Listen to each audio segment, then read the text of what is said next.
Good to hear.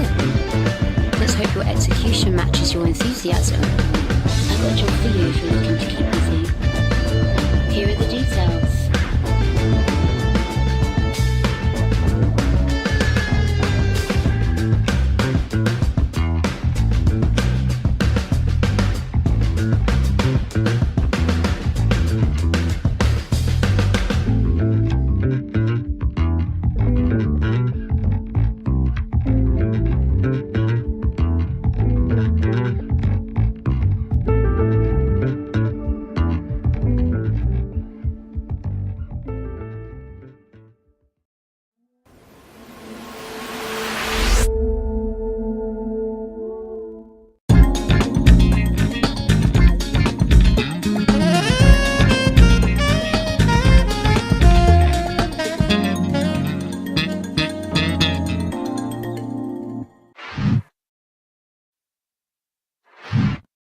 Greetings and welcome to another episode of Soul Talk, where we talk thoughts and to members of the community.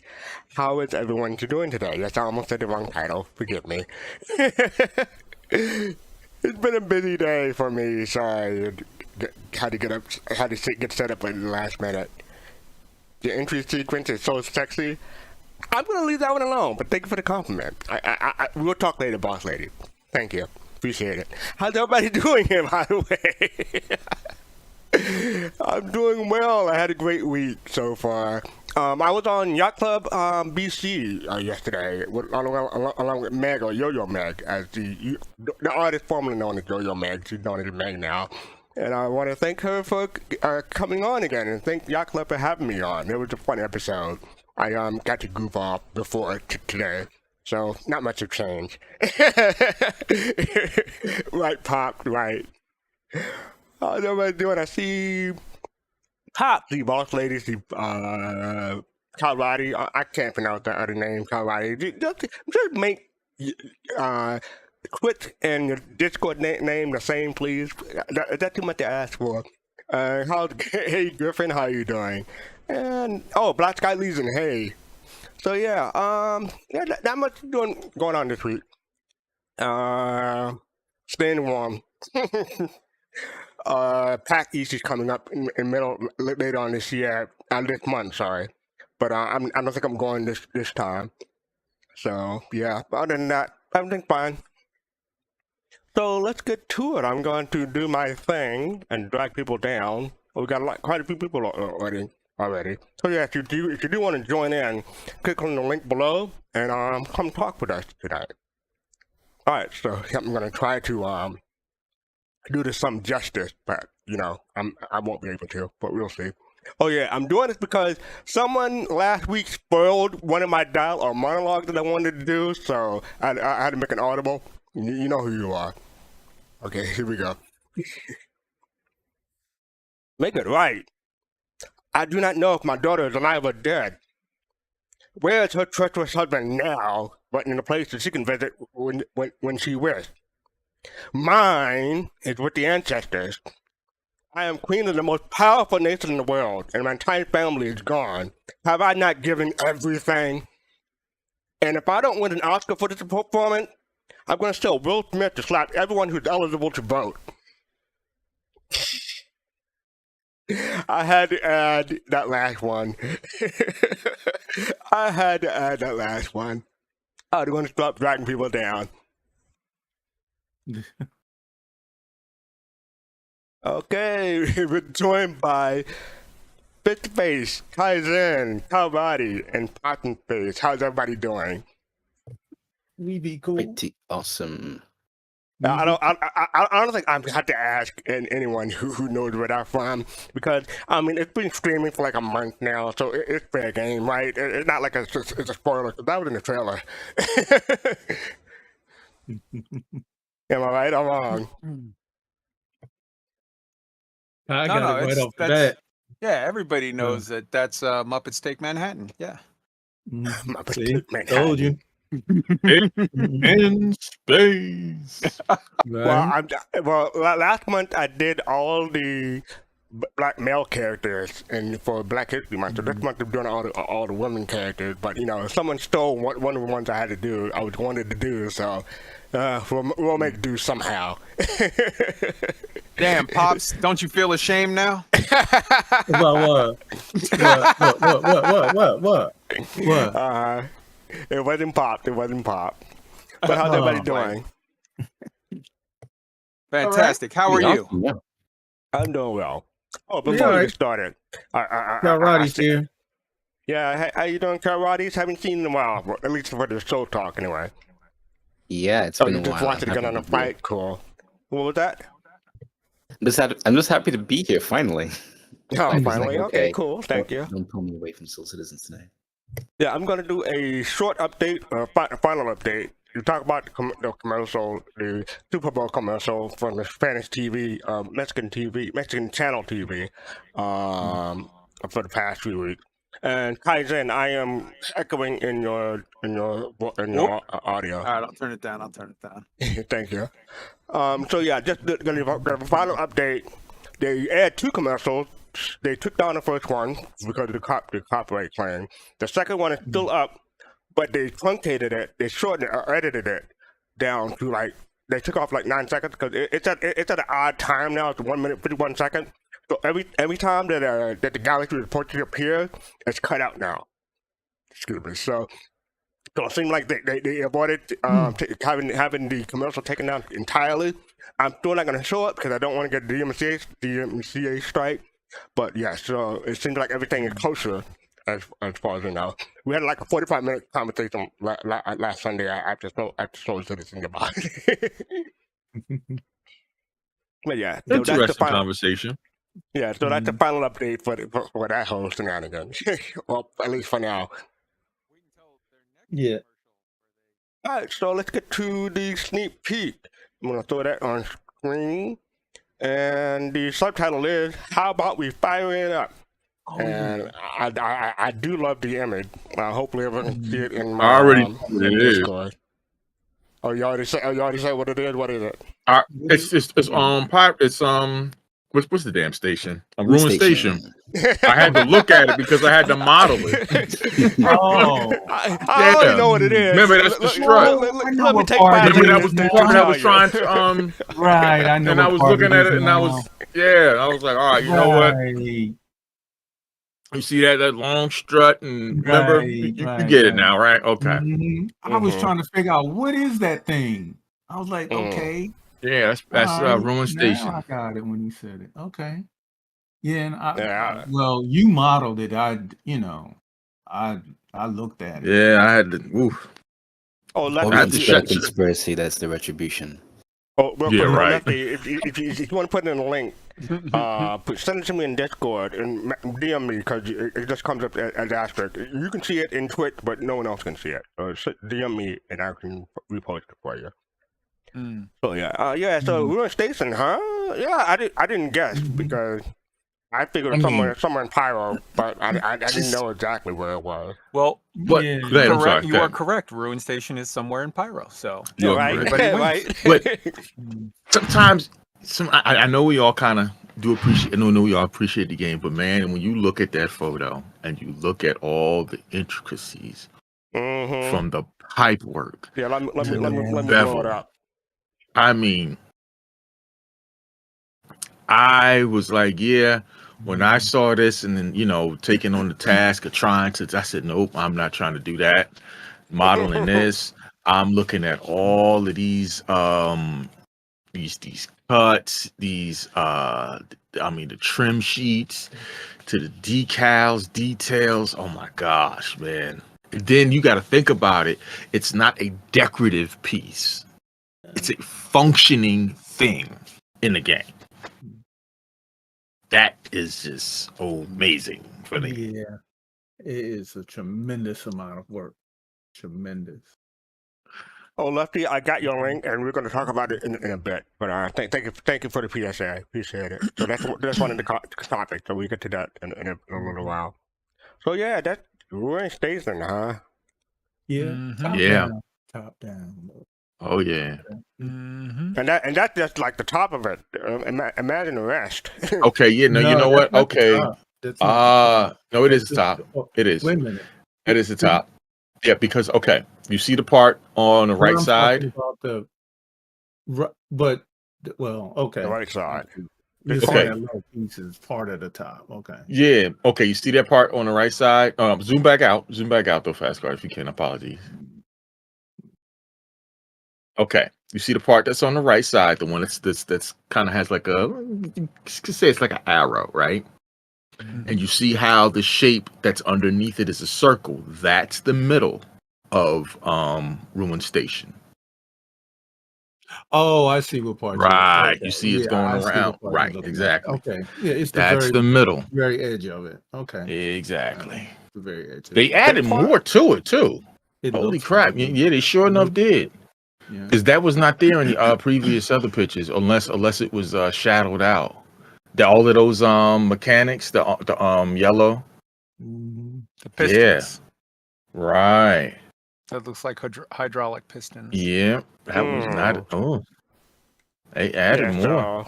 So okay, I guess this face seems excited for the Ruin Station. Yeah. If I remember correctly, it was an abandoned mining facility. Yeah, it was originally a mining colony facility or whatever. Yeah. Oh, Lefty asked, do we find a Kraken in the photo? I don't recognize the Kraken in this photo. Let's talk about the Jasper Clear thing. I don't know about I didn't see a Kraken in this one. Did you find there's a thing that has there's a Kraken in this photo? There's a Kraken in there? Where is that at? Yeah, thank you. Shrunk? I'm not the only one. Like, where's Waldo? Got him. Okay, never mind. Oh, okay. He got up looking and searching. Stop doing that. Don't do that. Okay. All right. Hey, I am the troll of this group. No one else can troll except me, okay? Don't do that. All right. Good one. So yeah, that's Ruin Station, and that is last week's sneak peek. So that's pretty good. Looking forward to seeing more of it. Is anyone looking forward to? Well, I don't know about the rest of y'all, but I'm planning on not really avoiding Pyro, but it'll be like. I'll go in there eventually, but not in the first couple of weeks or whatever. Whenever it comes out. Come on now, there, fastcart. Don't be afraid. You gotta be excited about making that first jump. Come on, man. Okay, that is exciting. That is exciting. Yeah, but the thing is, I don't want to fly through it myself because I'll probably get stranded in the Queen system. We'll go in as a group and we'll jump and we'll crash. We'll let you fly. And we'll crash and burn. So I'll be the backseat pilot to tell you where to go. I think that Pyro is going to provide some interesting gameplay loops, and some of which the primary loops you might not be interested in. Fastcart. I think you might not be interested in the more PvP. You might not be interested in some of the more combat. You might not be interested in some of the more like gun running and like high stakes like commerce. But on the other side, I could totally see you being interested in it from the standpoint of just exploration, just hopping in a little ship that you don't care what happens. Because it's someplace other than Stanton. Yeah, just a little ship, you don't care what happens, and you're just going to fly around and see what there is to see. And I think everybody, I don't think there's anyone that's not interested to at least see what there is to see. Yeah, we just travel around and, look at all the places there is to see. explore Yeah, it. I mean, if they wind up dropping the BMM and Pyro at the same time, yeah, there's gonna be some exploration because my BMM has LTI, so I don't care if it takes 6 hours to respawn after it blows up. Yeah, especially in whenever it comes out. But I was I'm just talking kidding about the alpha and beta. I'm not talking about when it goes live. Sure. I was just All kidding right. about blowing it up. All right, so up next we have, so this is the Star Citizen Live from Friday. This is the first time I didn't catch it live because I was busy or sleeping, one or the other. So I didn't really catch it, but I heard it was a laggy one, especially in the second half. But yeah, so anyone got any comments about Star Citizen Live this week? Wow. Talk about, they had the River guy on. Yeah, that's right. That's who that is. Yeah. Yeah, you know what? The river. I know we kind of briefly spoke about this the other day. I know Pyro 3, I believe, was supposed to originally be a magma planet, a volcanic planet. Lava, yeah. With lava and all of that stuff.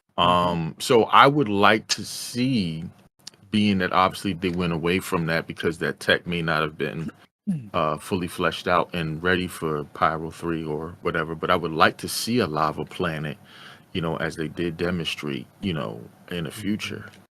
Yeah, and I'll be on the lava planet with you, except I'll have the high ground. Okay.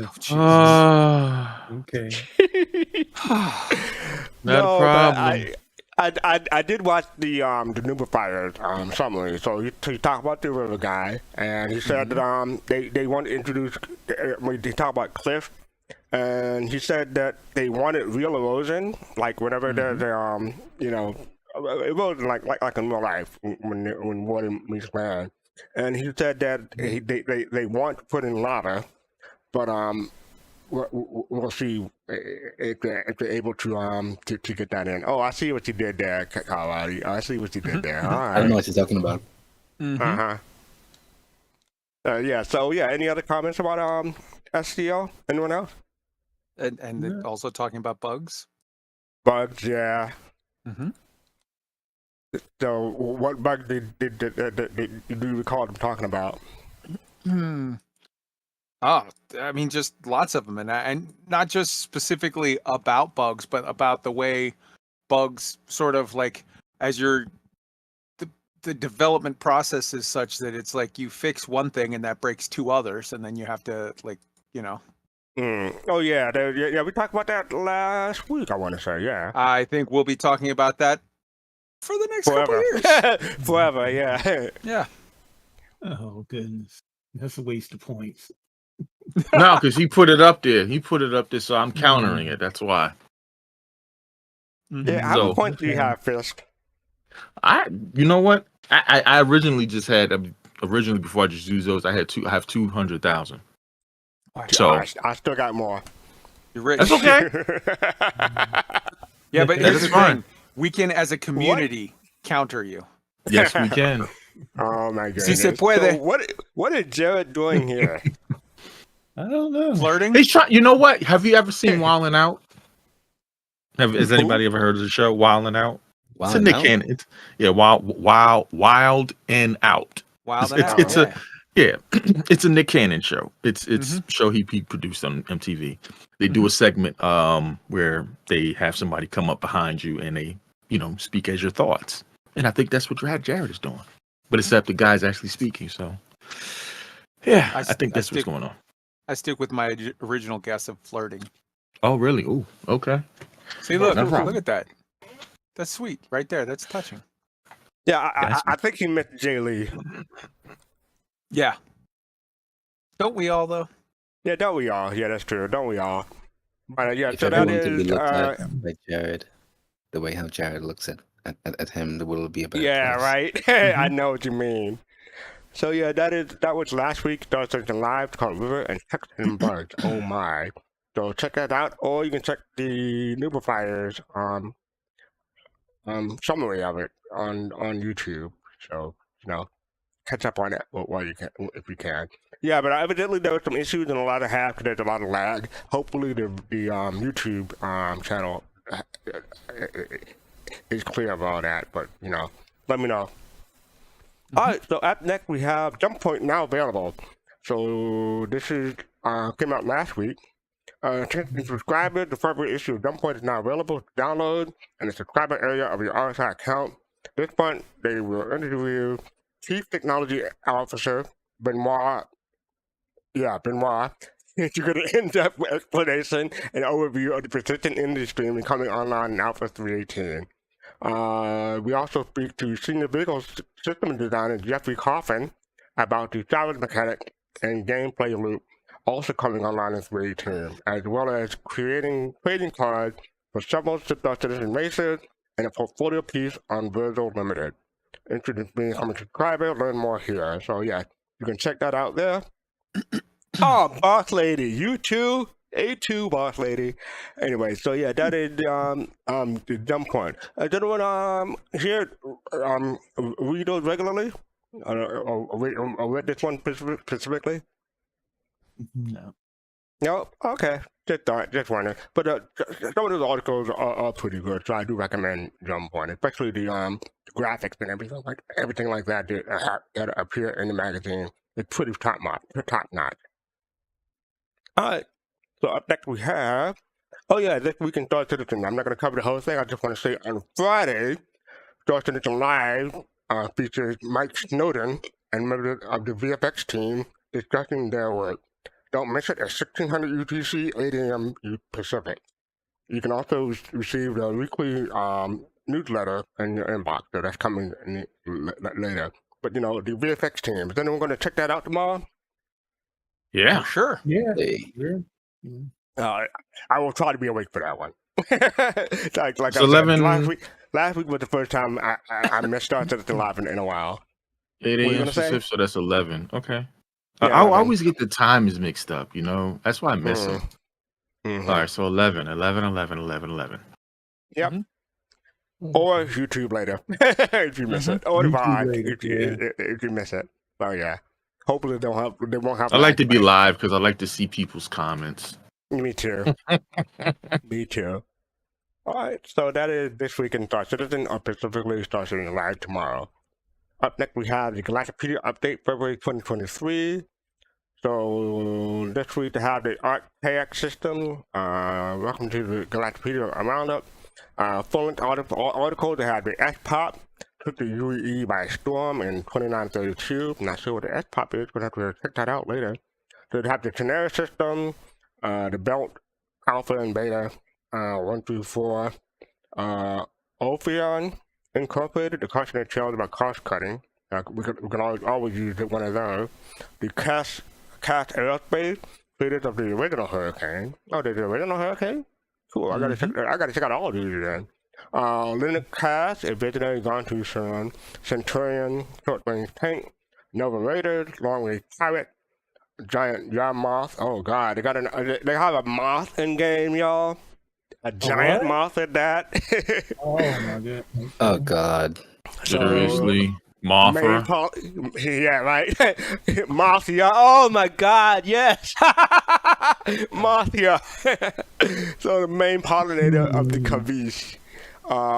Fires 8, possibly sentient. Quantanium. Moltarkii. The beast that inspires fear when it's in relation to the Soundcloud, the ship. Nigi, the beast that makes Xeon say, "Oh, I guess it's a cute thing." I wonder if I have a picture of it. I'm gonna click on that just to make sure, just to check. Cassie, patron of luck, good god of fortune, Herman, the great traveler, and god of navigation. So let's check out the Negro. Oh, Pikachu. Picture. Oh. I can't blow it up. Can I right click? Nope, you can't do anything with it. All right. Oh, so the Xeon Empire? Okay. So you have to keep in mind with that, they said on one of the SCLs not that long ago, they were talking about different cultures will find different things to be cute. That's true. Like alien cultures, things that we find like, small face, big eyes, little furry, whatever. Other races or cultures might find, big fangs and little beady eyes and slimy face to be cute. Like different. Okay, I get it. Not everybody's gonna go awe over the same thing. Yeah, it's Exactly. all fun and games until they try to chew off your head. Don't matter what it look like. or whatever limb you may have exposed. Yeah. Yep. I'll be honest. I like my cute things to be like, under a foot tall and swinging around in the High Chancellor's chair, but that's just me. Oh wow. Okay. I like my cute things being deep fried. So that's my Here we go. Whoa, Alrighty. You gotta get with old lefty. Okay, you gotta sit with old lefty with the alien hating thing going on. Yeah. He'll purge and I'll eat it. So hey, listen, I'm gonna be honest with you. In Star Citizen, every creature I'm going to proceed with caution. So shoot first, ask questions later. I'm just gonna be honest with you. So I'll happily buy, either for the coats or for the meat. Listen, I need my protein. I get you. Listen, so Colorado is the president of the Stanton chapter of PETA, people eating tasty animals. Hey, exactly. To you, I will say you have to be careful because you may. Like how India have a relationship with the cows and everything like that. You might want to be careful about what you kill and what you shoot because you never know what alien species may find. An animal to be holy. And I agree, and I get that, and I'm just trying to say. But listen, when we saw that video with Oliver Zark out there, and he's trapped on the planet. And it's a bunch of cows, and this between hunger and that cow, guess what's going to happen? Well, that's fair. But I mean, just rolling up and for sport or whatever. Yeah, a big game hunting. I'm not saying, of course, I'm not going out there to do that. But all right. So yeah, Kalabadi, if you do get your hands on one, let me know if it tastes like chicken. I will definitely. Wow. And they also have a Spectrum version of the same article, but basically I'm going to skip forward to this because she posted some replies in this thread. So evidently there was a typo in one of the articles, and they did that. They fixed it. The dates in the GP and CG are correct. Updated the Kruger portfolio, so they had another correction.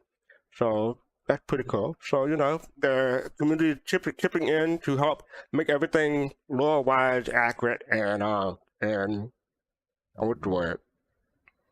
I guess like accurate and concise and up to date. So good in the community. So yeah, that is the Galactapedia update. All right, so up next we have, the PU monthly report for February 2023. I didn't really go through this. Anyone else go through this this week? I read a small part of it, the beginning. Anything stick out to you? Oh yeah, the AI work that they're doing. I mean, since everybody's here, I was really curious. I was trying to remember myself about when did AI really start coming into games? Was this? Well, I mean, so in the most rudimentary sense, that's been the entire history of games. That's all video games are. When you have opponents, it's the computer generating moves or whatever for the whatever. In the most basic games, it was sort of scripted moves, and then more and more it started to be. I have to ask Pop. Can you specify what do you mean AI coming into games? Okay. Like being in control or being part of the story or what? Being part, because they're talking about the AI being able to do things as if the AI, as if you won't be able to tell an AI from a person. Right. Like they'll be flying a ship, they'll get off their ship, they'll go inside and they'll do all of those things. They'll go to the terminals. You mean Quanta? Yeah, Quanta. So all of those things. I'm looking at it from a standpoint of, I don't know another game that's going that deep into AI. And I was just trying, because I was sitting here earlier, I was reading it, and I'm like, man, when did AI, because you usually, when did AI really basically enter into games? Anybody play a game with AI in it, and how do they act? Because usually most of the time you just go to an NPC and the NPC says, bring me back 5 bananas, and you Yeah, go back and right. get 5 bananas, and you bring them back, and he said, Bring me back yeah, 10 rat pelts and whatever. Yeah, right, your yeah, basic quest. right. You don't have NPCs actually following you, going on missions, NPCs that actually work on your ship. I've never seen that before. It's different than just automating something to walk down a hallway and, make a right turn, go into a spawn closet. I mean, You for me, know, I would say like the earliest Final Fantasy, you always controlled one character, and the other characters will always follow behind you. Like Final Fantasy One had that, so that was back in the 80s. yeah, If you want to get like simplistic in real that term, simplistic. Okay, yeah, okay. Because that makes I mean, sense. they're talking about the NPCs walking up and pressing elevator buttons Mm-hmm. Yeah, and waiting for the that's elevator new. and waiting for Well, right. but I mean, I want to if say, you go back to go ahead. if you go back to Asteroid, you had little guys that would spin around and shoot at you. It's a continual progression that's never ending of getting more and more complex. Complex. Yeah, I kind of thought about that too, Kai. Yeah, I've just Like I want to say like Mass Effect, you had people in the background doing stuff sometimes. So yeah, Mass Effect Yeah. 1 back in the 2000s. Yeah, And with Mass Effect, you even had you could romance some of the NPCs. There were like you had quote unquote meaningful interactions, but it's just you could do that. it's And that's the Old Republic. That's the sure other BioWare and other game. games as well. Yeah. Yep. Yeah. Yep. So thanks for that, Pop. Yeah. Yeah, no, yeah. I was looking at their the tools and things that they were making, and But I mean, to Pop's point, I don't think any game that's ever been is as ambitious with what they intend for the AI to do as what Star Citizen is doing. I think maybe that's where he's going. Yeah, that's really what kind of what I'm touching. I'm just wondering if anybody else has come across a game with in-depth AI in it. Not like this, no. Like they're gonna have. No, Yeah, I've never seen it. Never Yeah. even. I don't even think there's even one that's on the horizon other than Star Citizen. Like I've never this. heard of a game that they want the AI to outnumber players by 10 to 1. right. I never heard Well, that before. yeah, but though that's a good strategy from point of fact of what they Yeah, said. it makes perfect sense. I'm just saying I It never makes heard of it perfect before. sense. I get it. Because you have not one organization of people can control the economy in the system. So, I mean, Right, which I thought was extremely innovating.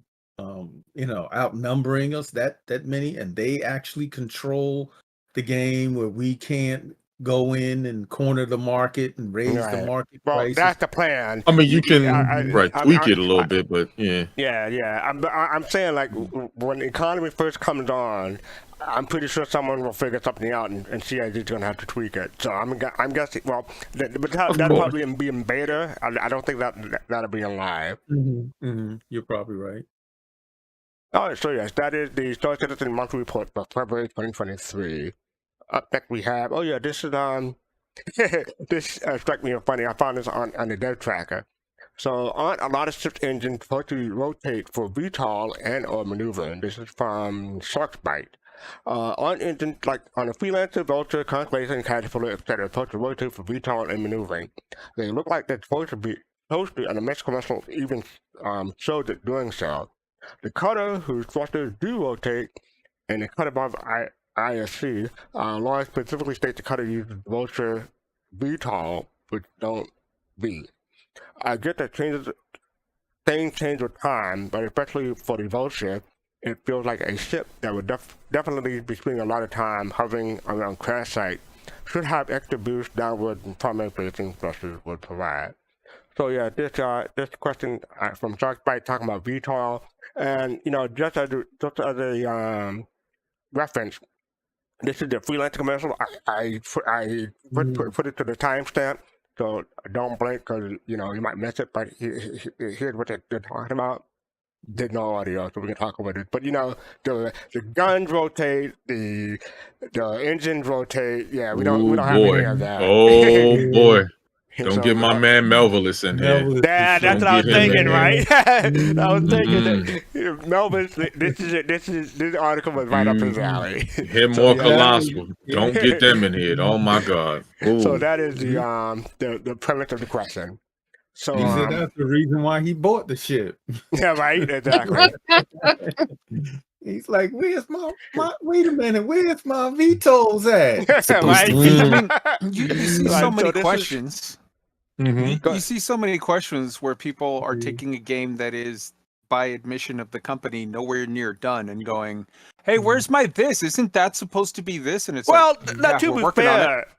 fair, Kai, that was in the commercial, and that was like in 2015. Sure. So Well, sure. and in that's 8 years ago. 2014, they had a commercial where they said we're going to have a game, and they will one day. Yeah. But can you imagine how OP that would be to be able to flip your shit like that? They could probably. I mean, they could probably tweak it so it's not too OP. Not too OP, yeah. Because I mean, But you'd be able to get out of some- let me read the reply from CIG. So this is from Montreal L or I from CIG. We are in the beginning stages of developing the blend-based tech that will allow the motion of the ship to drive rotation in the ship skeleton. While intended for the new Soundcloud AI, organic beef-based animals may come into future released as an update. As key tech art and engineering resources are limited but determined. I hope to fulfill a long-held goals with the Xeon Scout to have more squid-like and the hoverbike to have more articulated nacelle. Once the beef-based tech is stable, we will roll it out to various other ships where it makes sense. I've always wanted VTOL to move like that landing scene in the Prometheus. And I'm not going to show the. No, I'm not going to show that link because we may get a strike. So, but yeah, hopefully you can check out the question and Earl and click on the link and you'll see what you're talking about. Mhm. Anyway, the Caterpillar engine will not ever rotate though. The freelancer looked crazy, so we nixed the 360-degree flip from the commercial. But since the Geo was supported, it would raise the possibility to re-add some motion back in with B space, almost a backspace, but B space. Maybe, but more a design call. Various ships that already have rotating VTOL should then be made to vector while maneuvering, such as the Idris, Reclaimer, Hairpin, and Mole, and several more.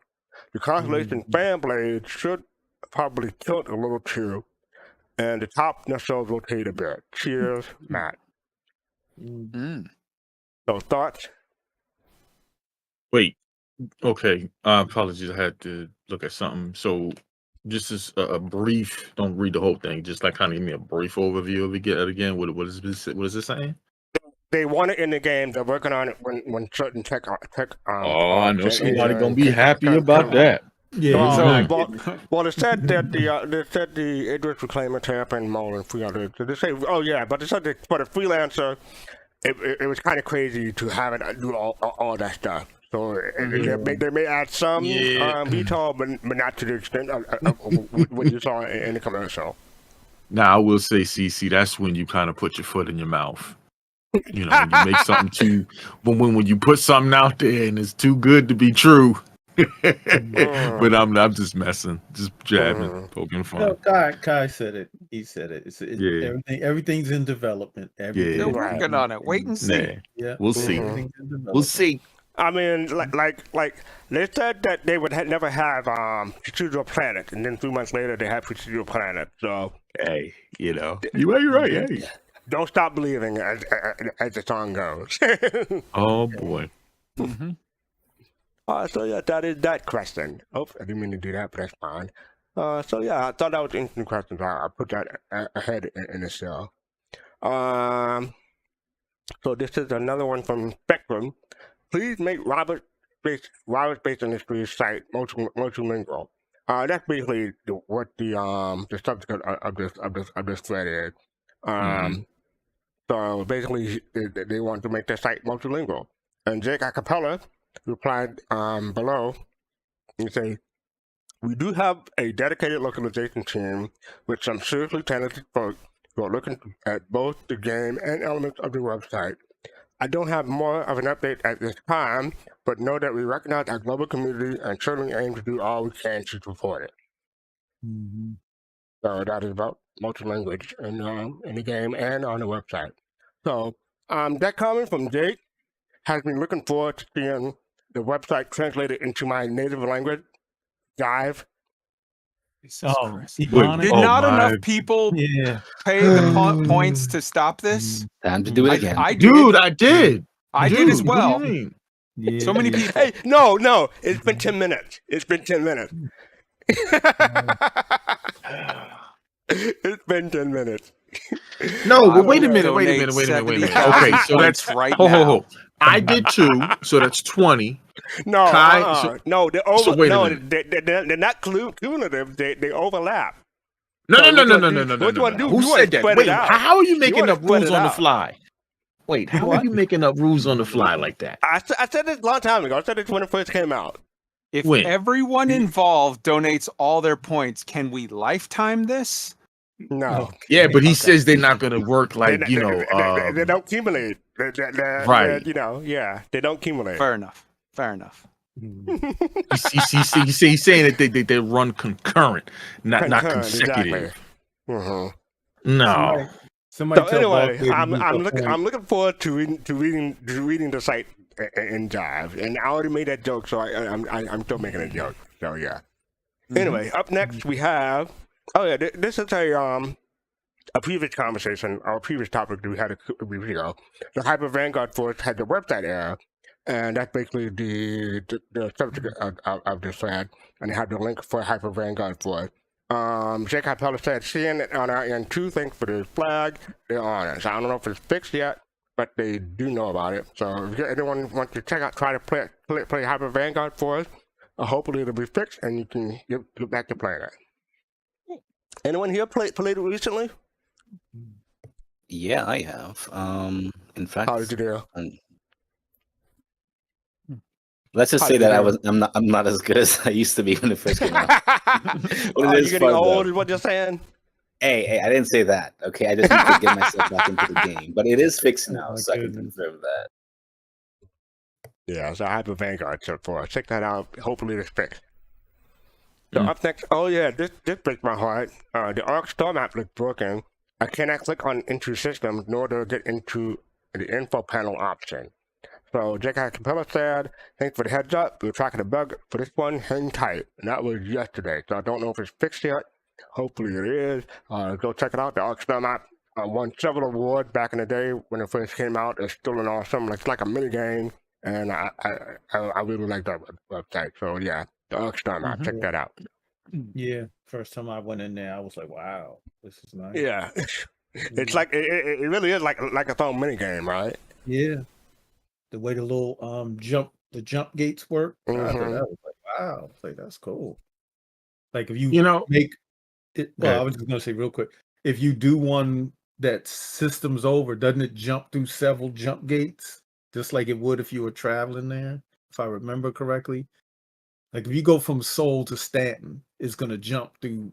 It just doesn't jump from. I thought Seoul you had to click on Stanton. each one individually once you go through, but I was like, I was trying to remember a while ago. Maybe they updated it to make it automated, but I don't remember that. Yeah, I don't remember. Okay, it's been about more than a year since I've been in there. Right. Well, I mean, when it back up, you could try again and let me know the results. Okay. Yeah, I will. Thank you. All right, so yeah, the Arc Star map looks broken. So up next we have, this is, Kaizen in our channel, in our Discord, it told us about this. But this is from the Squad 42 monthly report from yesterday. They had a section here talking about animation. I don't want to read the whole thing, but I will read the highlighted part. So, for animation, the background AI was developed for sick characters, medical wards, and emergency exits from objects used. The team also worked on the Castic sniper rifle and began reviewing the first pass of the Titan animation rig. GOG grenade used for the player was also developed alongside GOG's friend whistle and movement. But the most important part of that sentence or the paragraph was reviewing the first pass of the Titan animation rig. So, what are people's thoughts? No, the most important thing is hygiene cubicles. Yeah. Mhm. No, what do people think?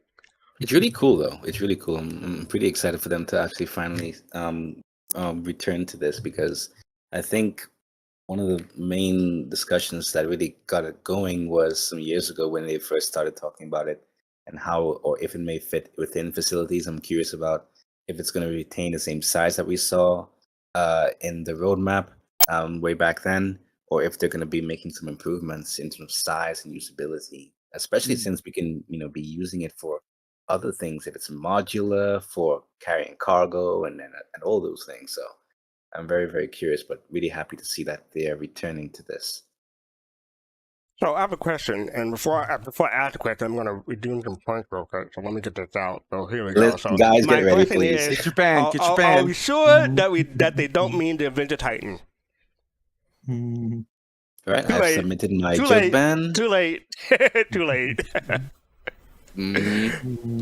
So yeah, I am really excited about the Titan suit ever since they first announced it. As a matter of fact, I went ahead. Montoya did a video about it. You can check out his video. I didn't put a link in it, but it's easy to find.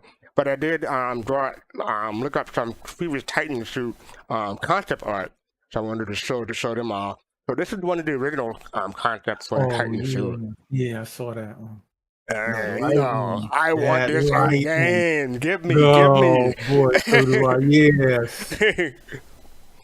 So, Feed me. Yeah. As someone That's a who nice- has been playing about 8 hours a day plus of Mech Warrior for the last couple of weeks, Mech Warrior 5, I'm so excited for this. Mhm. That's one of them. This is one of the other ones. That's inside the suit. Oh yeah, that gives you an idea of what they had in mind. Who knows how close the actual Titan suit will be to this? It may not be anything like this, or it may be exactly like this. But who knows? But I'm hoping it'll be something like that. I'm looking forward to it. Close. But I know they're not giving us that electrical arc. I just know that. Oh, from this one? I mean, yeah, They not might. giving us no They electrical. might. Well, I hope so. I mean, I'm just putting my expectations low, FC. I'm putting it really low. So I don't know if it's in the lore, but Montoya said that this can equip size 1 weapons from ships. So. Oh wow. Okay. Yeah. Okay. So that is the second one. I have 2 more. These are from early concept art from the Titan suit. I like some of the previous ones, but this one may be more realistic to what we see in game. And finally, we had this one to give you something like a person to Titan suit ratio. So yeah, that is Titan suit. Yeah, I hope they add more of a footprint to it. Make the feet larger. Oh, you want something like Alien from that the construction thing? Yeah, kind of like that. I don't know. It just aesthetically, the bigger foot looks better. It has nothing to do with function, but just looks better to me. I mean, on Maybe this it's picture, that one have a bigger the feet look good on this one. I Yeah. think. Yeah, the feet. Yeah, it may. It's kind of hard to tell that lightning on the left one, but yeah, I don't know. I just think it looks more balanced. Oh, okay. Yeah. Well, it's 900 years in the future, so they have gyros and technology and all that to make everything work right. So yeah. That's true. So yeah, any other comments about the Titan suit? The left it says the big question will it have a back-mounted artillery-style weapon or like a black-mounted motor? We never know. Oh, boss lady! I just saw your comment. So, what are we gonna say, Kai? I'm Oh excited. my goodness. Okay. Mm. Yeah, so they're excited. Hopefully, I don't know if it's something for Squad. Well, I mean, they had it in the Squadron 42 report, so Mhm. evidently we'll see something. Like, okay, here's a question for y'all. If they were to start selling the Titan suit, how much you think it'll be, and how much would you pay for a Titan suit? Oof. That's two questions. How much you think the Titan suit will cost in US dollars? Wow. And let me go back to the previous one. Like, if it looks like that, If it how much looks do you like think that, it'll? it looks like that. I'll get it for $60 for sure. Yeah. Yeah, for $60. Hmm. How much But you think? How much you think it'll cost? I would say half to 60, $30. How much are the 25, tank? 30. The tank anywhere from I want to say 50 to 120 or 110, boss lady, Mhm. for a tank. Depending on tanks are expensive now. Yeah. How about anyone else? Fish Kai?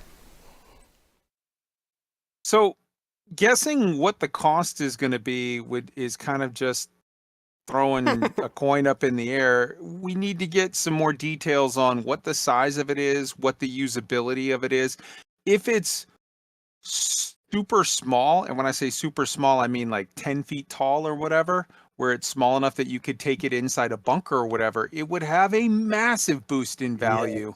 Because like you can't take a tank into a bunker, but now this would make you, if it's something like a mech elemental from BattleTech or a glitter boy from Rift, then that makes it massively valuable. If it's much more along like larger, like the size of a mech, and then you have way more limitations of where you can take it, I think oddly enough it becomes sort of a little less of a value, because if it's stuck outside, then you have to compare it against tanks and other things that may be. Now if it goes way huge and it can stomp on tanks, well then it gets more value again. No, Like it's we I have don't think so little. I think we it's have like 10 feet or like this side basically. Yeah. we have so little information. You would need more details on like what are we going to be allowed to do with it? What is the use case? And then we would right now you're just wildly guessing. Yeah, Kai's Yeah. right. They'll probably have a mining one. Yeah, I can see that. Putting it on the Salvage Endeavor. one. Yeah, salvage one. They'll probably have it on the Endeavor for Cargo loaders. or the Carrack for exploration purposes, and scanning and going down. Yeah, they'll probably, if they have one, they're gonna have at least 5. So Yeah, I mean, for me, I probably should not say this, but hopefully CSG won't listen to me. But I would pay anywhere from like 100 to 120 if it's something like the concept. But I have a RSI credit, so it doesn't really matter to me. It's like play money for me at this point. Oh, the wow. RSI credit, but I expect it to be like $50 or $60. 50, 60. Interesting. If it's like this concept. I'm basing it on its size, size versus the ship. Ship, you can get a ship for 60, right? Well, now, are you guys? You can get the Aurora ES for 20. Are you guys thinking that you'll be able to wear that and go in and clear a bunker in that, or are you thinking they'll like, no, you can't? It's too big to fit in the hallways and stuff for a bunker. Because I think that's a huge. I think it'll fit. That's a no. You're right, Kai. I think I think your scenario of smaller, more use than the medium, and then but huge again, a lot more use. So okay, I agree with that. Let me give folks some background. I'm a huge mech fan. I followed Gundam. I followed Macross. So I'm a huge anime mech fan. So this would be my dream if I could pilot one in the game. So that's why my prices may be way beyond other people's prices. So yeah. No, it makes sense. It makes sense. I'm just saying, if you can make the argument that is useful in bunkers, that massively increases the value. I think it massively increases what people would be willing to pay, because they then say, I will get X amount of use out of this. I will use this to farm tons and tons of credits and stuff. Yeah, if you could like use it Well, I know they have drones on the Orion, but if you could use it somehow to, like for mining in the asteroid field, or that would make it extremely valuable. Oh, You know, Lefty, he asked a question. The big question is, what colors will come in? See, that's the other thing about these two. They can make a lot of money if they sell skins or custom paints and stuff like that.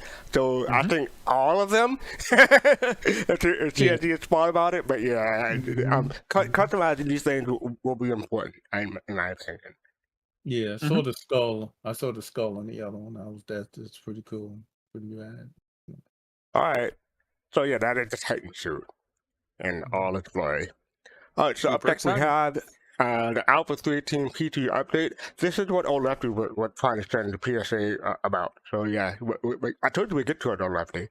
So yes, the P2 update 3, the home spec.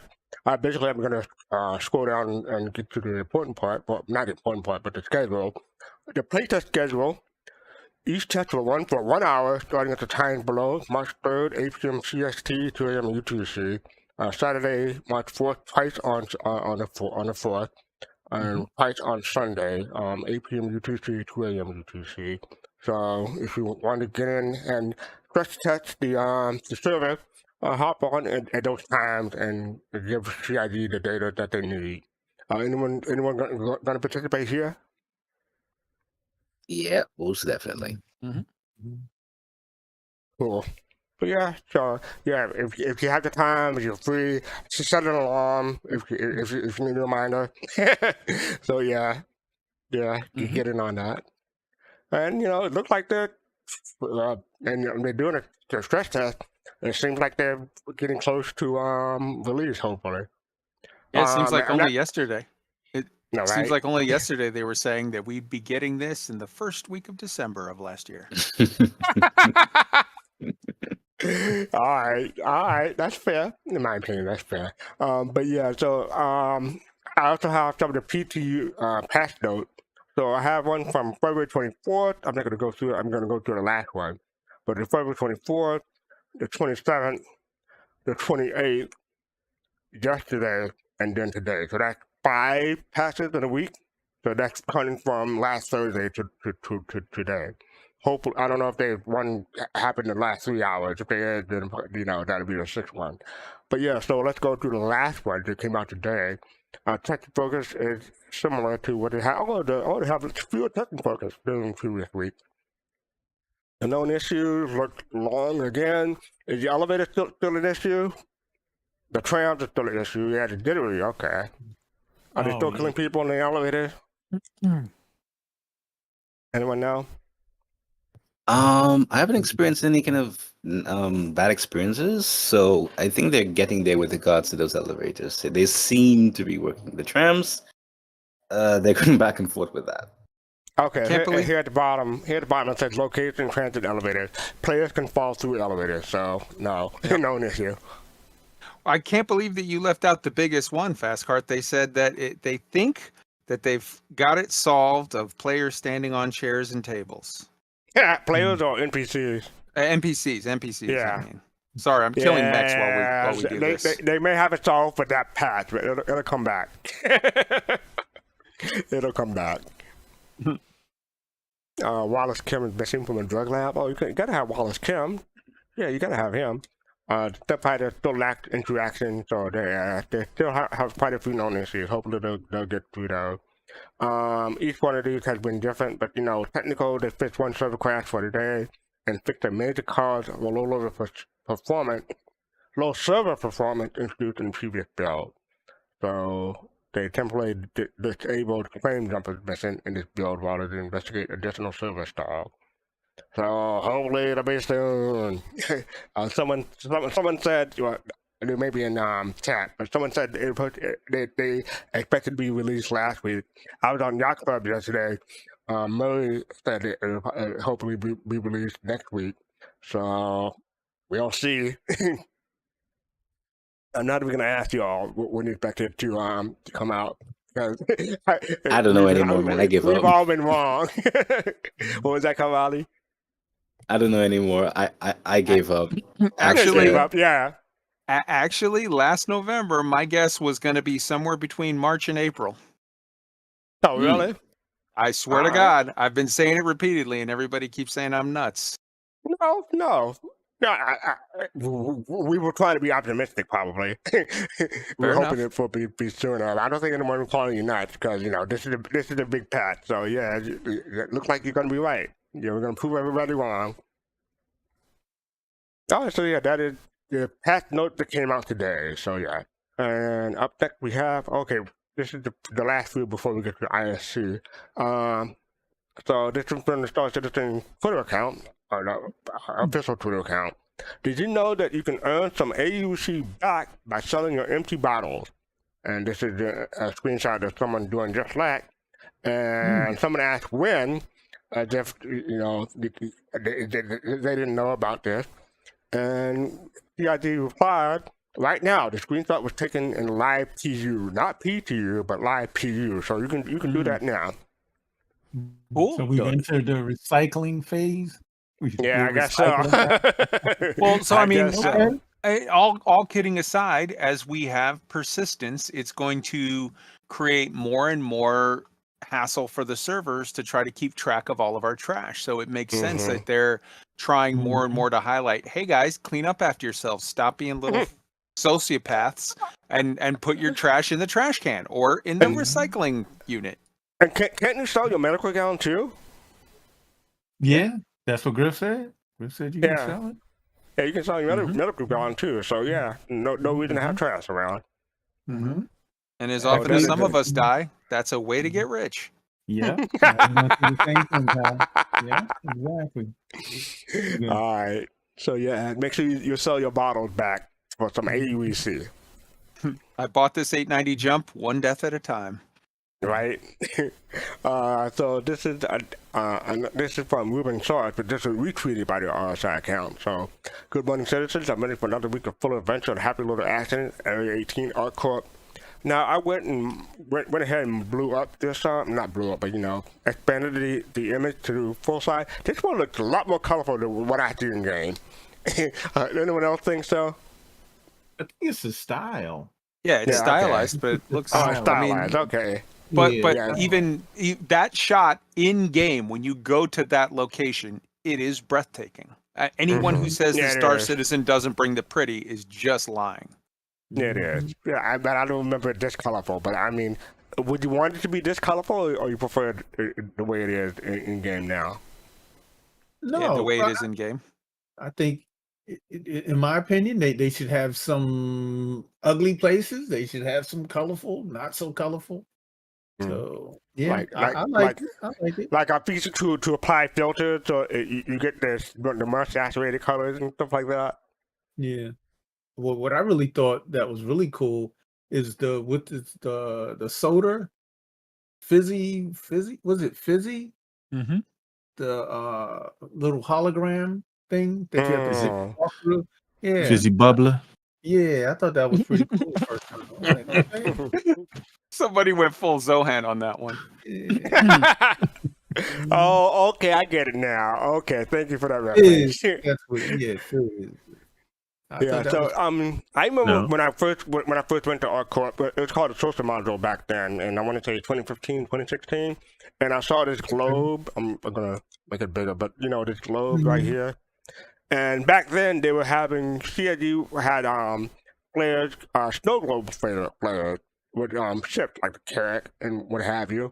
And I put in a suggestion saying I think it'd be perfect to have this globe as a snow globe, and how it rotates on the inside. And I'm still looking forward to that. Hopefully they'll do it sooner than later. But yeah. Now I have a question. Since we watched Mandalorian last No night. spoilers. And No spoilers.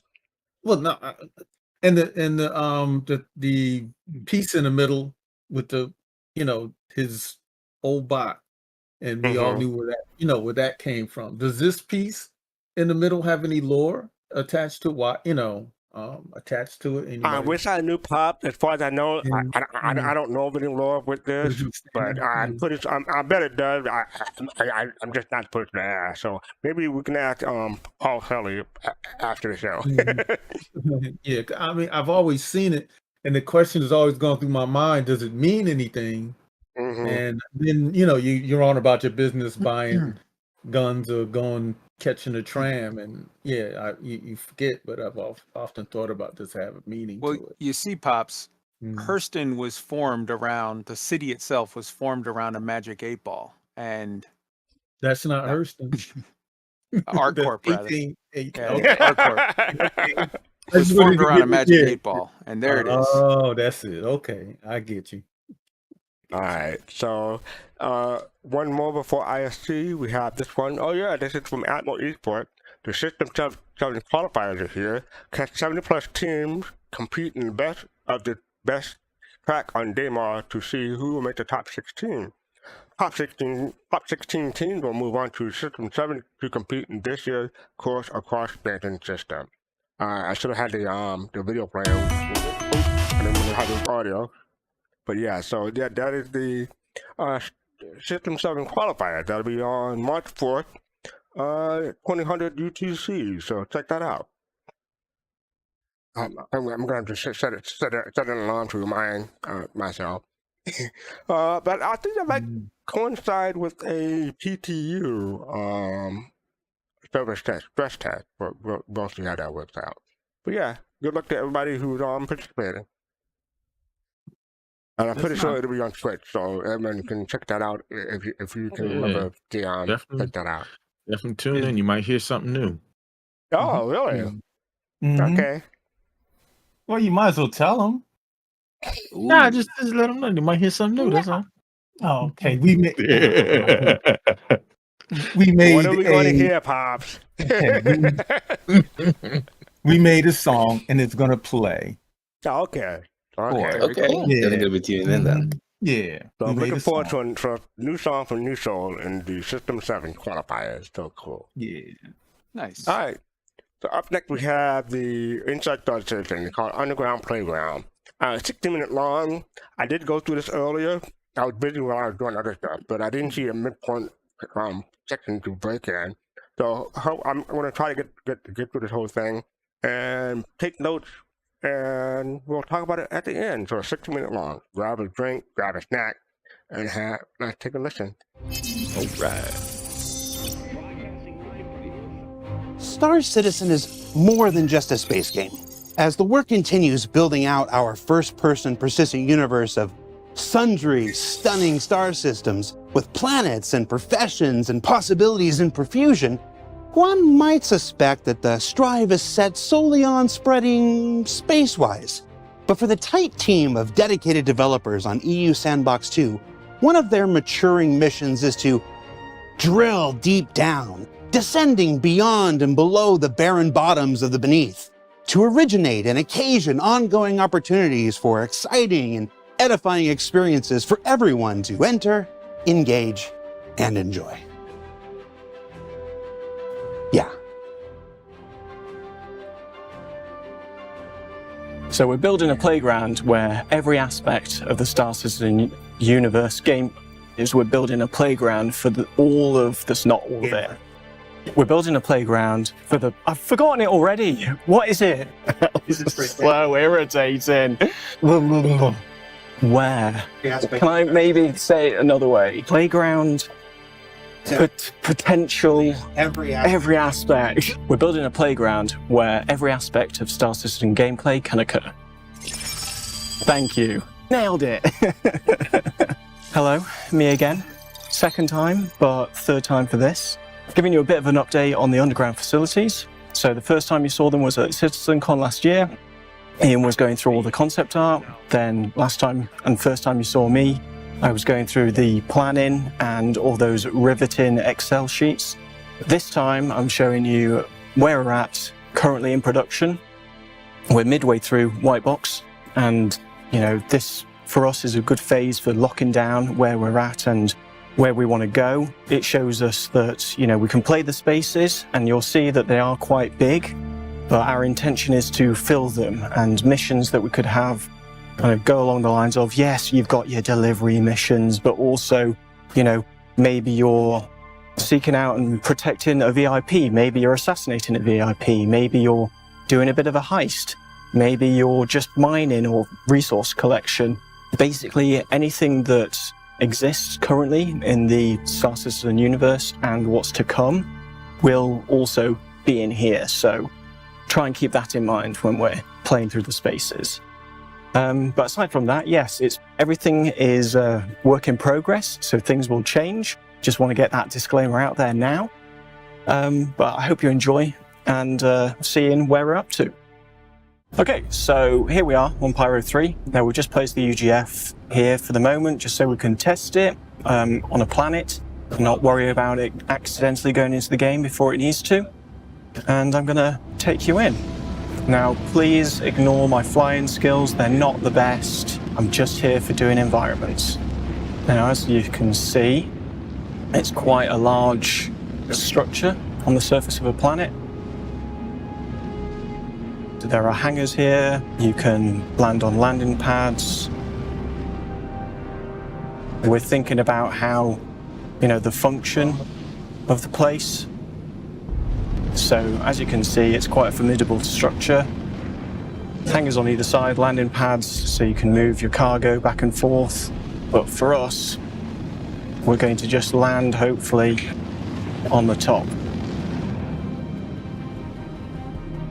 Oh my god, I'm really butchering this flight. Whoa, there we go.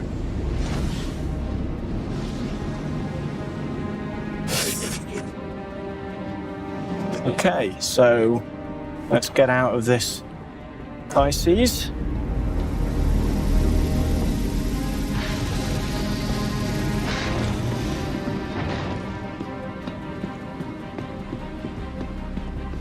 Now, as we go in, there are going, like I said before, there's lots of work in progress stuff. There's going to be things clipping in and out.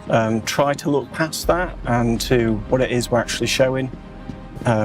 It is still work in progress at the end of the day. So right now we're just dismounting in front of our lobby. If we're on a planet with no atmosphere, we've got these airlocks that you can use to go into the main lobby area. And in we go.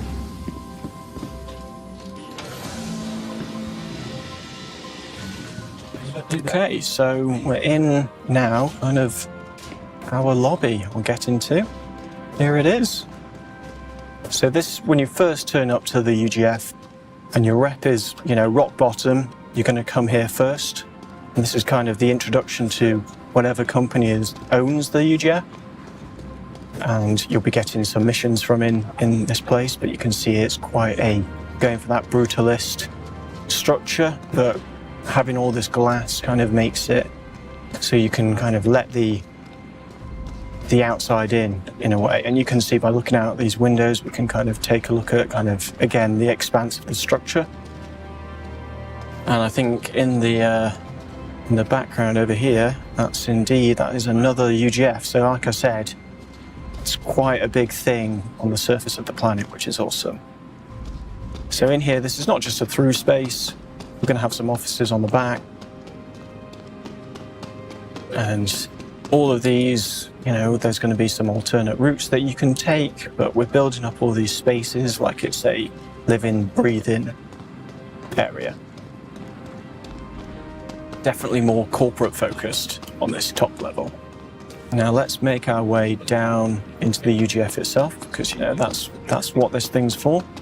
So you get the limbo elevator down, and that brings us to this kind of pedestrian entry area. And this is where we're going to have some weirdness, and then it clips into our main top of the elevator room, which you can see over there, which is lovely. Let's just make our way through. So this is the top elevator room. Again, there's kind of access to the outside, there's access to side rooms and other rooms from here. But essentially, this is where you're going to be in order to get downstairs, you have to come to a room like this. I'm just going to kind of walk you through it and go to our cargo office. Got lots to do, lots of people milling about, lots of space to, to do things. So in we go. So this is our version of our cargo office. So you'd get delivery missions from here, you could buy items, but a lot of our rooms are going to feature this kind of door with pedestrians on either side, and that's just so that we've got that kind of functionality throughout the space where, things will be moving around and really the pedestrians want to be out of the way type of thing. Let's just have a look into the space itself. Everything's controlled by this kind of observation tower. For us, we're going to head downstairs. And we can do that quite quickly on these kind of smaller pedestrian elevators.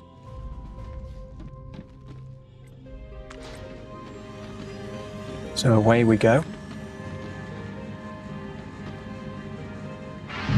Now the depth of the, the first I'm coming back in the midpoint, so we can talk about the first half and talk about the last half. So I didn't really find a good stopping point, but I thought that was pretty decent for the first half. So yeah, let's go in reverse order. Pops, you there? Oh yeah, yes, I am. I'm here. Yeah. I'm here. What are your thoughts about the first half so far? Oh man, first of all, I was really excited. I know he told us about it last week that it was coming, and to go in the underground and see him in the white, going into the white box, and concept and all of that, and see it coming around, which is really cool. They're doing a lot of work. One of the things I would like to see in underground is, I know the building and the building structure. I would like to, to have some of the areas. I guess he showed, or did he show it yet? I don't want to talk about it if he didn't show that little hole. So I'll wait, because I think he didn't show the little hole. But yeah, no, I'll just say I'm excited. So I'll save it from there. Cool. Kalrati? Yeah, it was nice to see, firstly, how well it was integrated in some way, even if it's in a white box, into the whole terrain. But one thing that I was glad to see was the population of the NPCs in the elevator, because it kind of took me back to the monthly report where they said that the NPCs are able to use these these forms of transit and everything like that. And it was nice to see that they're also taking this into consideration as well. In addition, of course, to the wide layout and how many doors there are and how many pathways there are, it really kind of eliminates that or reduces that sense of linearity. That's a hard word to say. I know. Yeah, linearity. I would have trouble myself. Go ahead. Yeah, so it was nice to see that reduced element of linearity, and it's more kind of spread out and kind of branches into, well, it basically gives you that sense of branching, so it was really nice to see that too. Cool. Kai? Loved it. I was super excited for these locations when they showed them off last year at the SitCon situation, and they showed, and it started off as just concept art, and then they showed some stuff on it. I think I really want to get more insight on this from Fist and Pop specifically, because they've been working on this huge project lately where they've been doing all kinds of 3D modeling of locations and stuff. And I think that I want to hear their insights on like what it's like trying to make locations like this and populate it and get people moving around and whatnot. Ooh. Oh, Kai. Well, okay. The animation, because that's mainly my son's doing more modeling and things like that. And the thing that we're doing, I made the planets and the characters and the animation. The animation that we're doing is entirely different, which it touched on what we were talking about earlier about the AI. See, what I do is I can set a path and have them walk and do one thing and tell them, you know, lift their hand up or something like that, which is entirely different from that. That's why I was kind of asking and intrigued me about the big, because it's a big difference. It's a big difference between something that's mocapped like that than something that actually can tell when something is there. But I would tell you this, Kai, I have a lot more respect for their work that they do, a lot, because you know, you see every little movement that, you know, an NPC is doing, and it's touching something and it's moving, and I'm just like, wow, man, that is so much work that's being put into, you know, into it. It's, you know, I mean, wow. Yeah.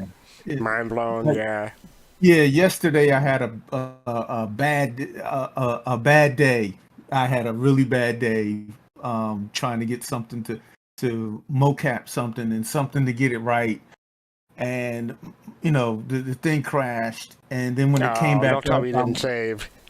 well, no, you can't. Well, it did save. There's an auto save in it, but Okay. when it came back corrupt. And I'm trying to work this thing and work this thing. I worked this thing for like 4 hours, and until I realized I had to scrap it and start all over again. But yeah, I have a big amount of respect for big amount of respect for them. Now, and what they have to from do. the modeling aspect of this,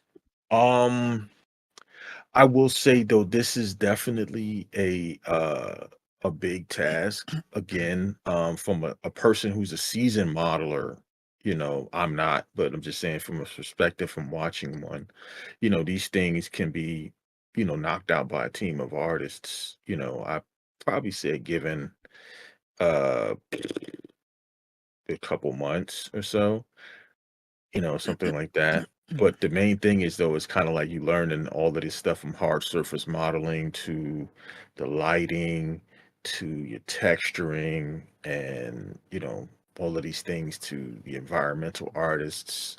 It's a lot though in it, you know. It's very cool. Yeah. Cool. And those are thoughts about what you've been seeing so far, or? I mean, no, it's I enjoy it. I mean, this is I'm going to definitely when it comes out, going to definitely take a look around and look at all of the details and all of those things, man. You know, because it's just like my pop said. You know, you can't when you start doing these things, you gain an appreciation for the hard work that is put into it. You know, you know, and a lot of times I'm not diminishing the point of fact when I say that a team of artists can knock this out possibly within a couple months, but you have to think about the years of training that they've had beforehand too. So it's not just the point of fact that they can do it in a couple months, but you got to think about, you know, how long it took them to get to that point. You know. Yeah, from my thought, I want to rewind before we get too far, but I'll rewind too. Like when he was landing, I was reminded of Drew Wagar. He was a writer for Elite Dangerous, and then he came over to Star Citizen. On one of his first few streams, I think it was his first stream.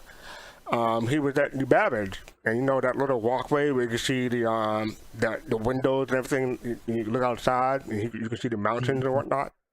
He thought that the mountains were the backdrop, but the chat was telling him, no, you can actually go there, and he was shocked and surprised and whatnot. He saw everything from a sense of wonder. So I did like seeing him land. I'm trying to get to that part where you start, but yeah, seeing him land, it reminds me of like that in another game would just be a backdrop. You would not be able to go there. So I still think that's amazing. Because we had the People of the Planet thing years back, and you know we get so jaded by stuff we see now because you know Star Citizen has had it in the game for a while, and we're like, oh yeah, whatever. But we, you know, it's nice to take a step back and say, oh, this is pretty awesome and pretty unique and hard work to get all that done. So I want to give them props for that. Yeah, of course, man. All right, so that's the first half. We're going to try to get back to where we were and continue on. So we're going to head downstairs. And we can do that quite quickly on these kind of smaller pedestrian elevators.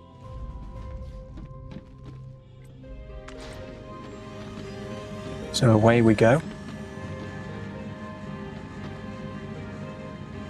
Now the depth of the, the first sub-level is going to change in every UGF. No, that's going to be procedurally generated, a lot like the rooms as well. Oh, and the elevator's just kind of moving back up. Now you could take the cargo elevator down, that's fine, but that's going to be fully automated, whereas these pedestrian elevators are going to be more independent, and faster as well. So you can see that disappearing up to the top.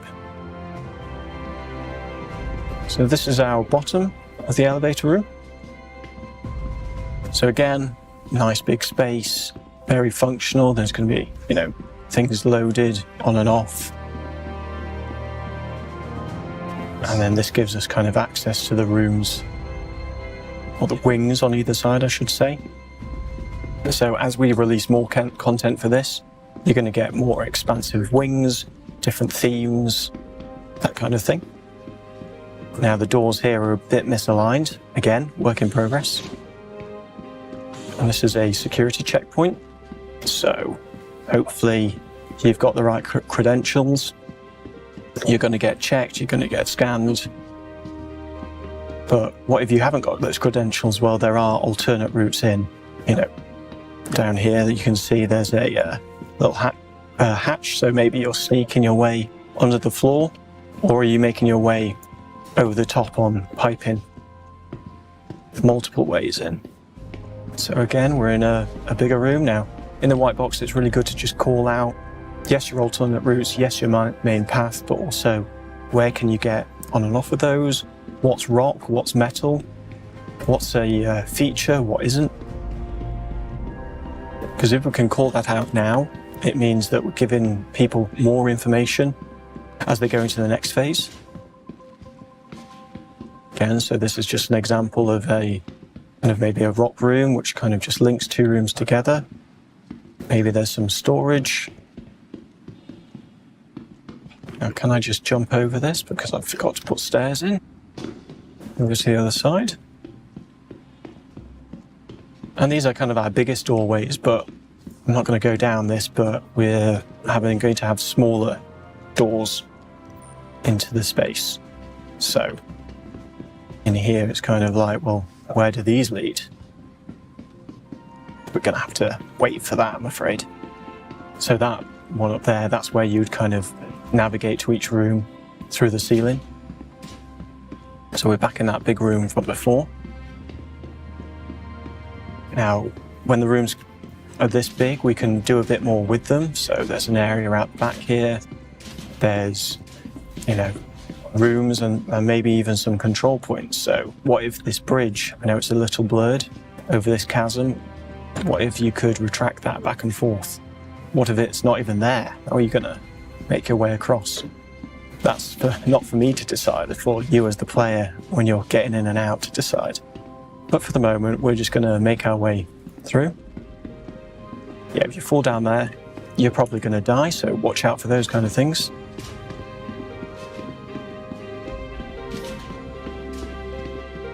But there's still, hopefully you can find your way on these main routes. Some side rooms you could play, but then also, this bit's under construction now, but I wonder what it's going to be in the future. And, having all these spaces kind of to this level of detail, it's really rough, as you can see, but I'm walking around unhindered. I can step up and down this thing. I can see where kind of a building might be, or where we could have mission spawners, or maybe that's where you need to get to. You've got this main route, but we've also considered, the alternate route. So if you're sneaking in, where can you go? And this is kind of predominantly, well, actually, having said that, there's pipes up there, so you could go from the ceiling or you could go underneath. And then how do you sneak around? What if people are down there and they spot you? You've got to contend with that. And then this is more of a hero room at the moment. This is like a warehouse. So this is same level of detail as the rest that we've just walked through, but the lighting's had a bit of a better pass on it. We're midway through this white box process at the moment. Things can change still. You know, maybe the alternate route is where that guy in red is down there, but if you fall down that one, you might end up breaking your legs. You know, all of these containers, maybe the straddle frames are moving things around. Potentially, if you're on a mission where you want to steal something, maybe it's in one of those containers. Hopefully a big, you know, working space, sandbox within a sandbox, you could say. What I do like about this room is that you've got these straddle frames, you know, why not get onto the top of them and get to the cabin? Also, when you're in the depths of the room, it's kind of like you've got these big piles of crates. Maybe you're sneaking between them. Maybe you're rifling through the contents of one and then trying to get out.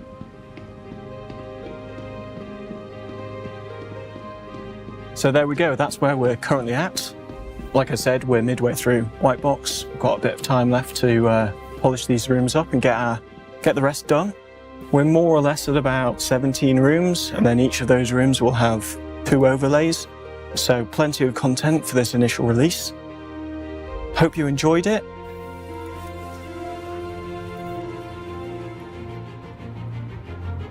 So, what did we learn this week? Well, we learned that the new underground facilities are making their way through the pipeline from concept to planning to white box with the intention to make their debut on the planets of Stanton and Pyro and beyond. That the procedural assembly of a multitude of room types will enable nearly every aspect of Star Citizen's current gameplay to occur inside them. And that even though they told me not spaceships, I'm never gonna not bet on the Star Citizen community. I believe in you. Now remember that Alpha 3.18 is available now to all players on OpenPTU, so check that out for more on Star Citizen's next major release. For Inside Star Citizen, I'm Jared Huckabee. We'll see you all here next week.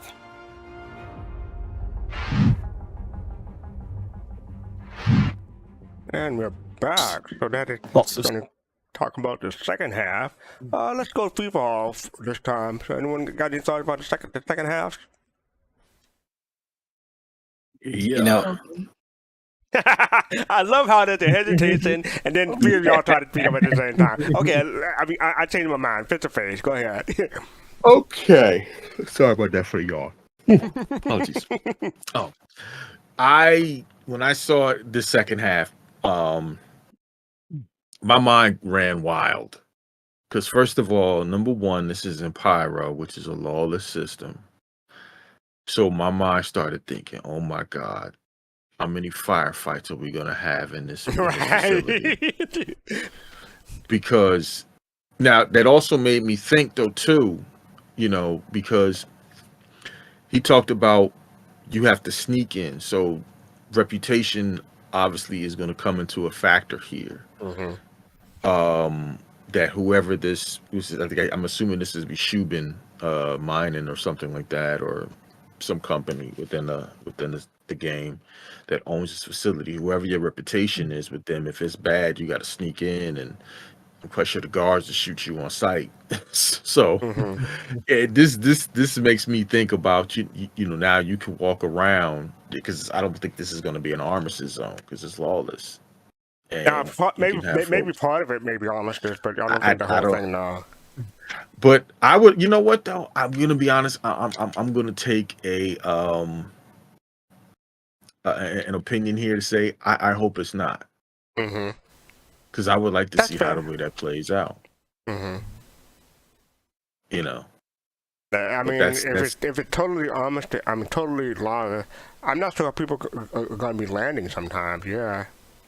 I mean, because all right, because you think about it, you have somebody in there. I mean, and let's say we had the folks, getting coming up on people, shooting them with the med gun and knocking them out, and the guards may not like that, and hopefully the AI will be on point.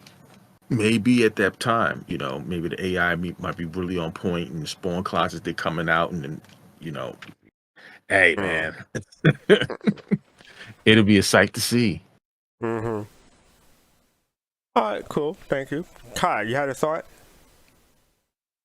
Thought it was great. I mean, this is all super early days, noodling. The guy was just he said it was midway through, white box phase, yeah. But the guy was like literally just throwing out, like he was just talking random. He was like, well, what if you were to come through here, this checkpoint, and maybe you didn't have papers, and maybe you went around this way or that way, and maybe this and maybe that. But I mean, it was great. It was interesting. It was discussion or whatever. But like, nothing was concrete in any way, and so it's like, oh, it's nice to daydream or whatever, but like I try to key in more on stuff that's a little more finalized and a little more like, oh, I can try to assess what this is going to be.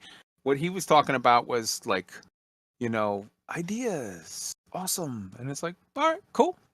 But at least though, Kai, from your question earlier, you were talking about asking from a modeling standpoint, and you can see from how things being blocked out from a primitive, starting point, and then as you'll see it grow in detail. 100%. And to be clear, I didn't mean that as a critique, this talk sucked because blah blah blah. I just meant I don't. No. I just meant like I don't have any real. Like you're like, hey, your thoughts, and I'm like, I don't know. We'll see. No, I know. We know him, but some people who watch it may not know him. True, you are correct. That's true. Yeah. Just I'm not going. What is it, refundian or anything? I'm just saying. Like, I don't know. We'll see. We don't even say that word here. Okay. All right. Kamadi, how about you? Yeah, in the early days, I was actually very curious as to how they would expand on the locations to support a larger scale of both player-to-player interactions and NPC presence, especially as they talk more and more about the whole physicalized cargo and physicalized items as a whole. And when they mentioned this and when they showed this off, it made me a bit more relieved to see that, of course, as they grow, as we get closer to a larger player count, hopefully in the near future or whenever it comes, that they're applying these kinds of ideas to make this whole thing possible. Because the current bunkers, of course, were definitely not going to work. The current outposts, with regards to the scale, were definitely not going to work in the long run. But in addition to their talking about the modularity and the procedural sense of it, that will hopefully, reduce any kind of cycle time that they need to dish these out over a short-ish amount of time. It's relieving to hear. So it was nice to see all of this just come together, and I'm looking forward to it becoming more fleshed out in the future. Cool. Just for people to know, when I look at my watch sometime on screen, I'm not trying to check a time. I got a notification, and you don't hear it because my phone is muted. But yeah, I'm just checking a notification. I'm not trying to hurry up anyone. Just letting people know. So yeah, thank you for that, Karate. Oh yeah, and thank you, Abdi Johan, for the subscription. You made me jump when I heard the alert. But thank you for that. Pops, how about you? Oh wow. Okay. For me, it when I heard about the underground, it makes sense for Pyro to me, because I don't, we're not going to see cities going upward, and because Pyro has the solar flares, right? Yeah. It makes the storms, yeah. Right. It makes sense to go down to have your quarters and things like that, to have that. I would guess it would give it some type of a natural barrier, right? Natural barrier against it. Protection. Right. So that made sense to me, and this is the perfect place to introduce underground. Another thing is I dug the elevator, and it reminded me of the one in Hurston that travels on that angle. When you go to oh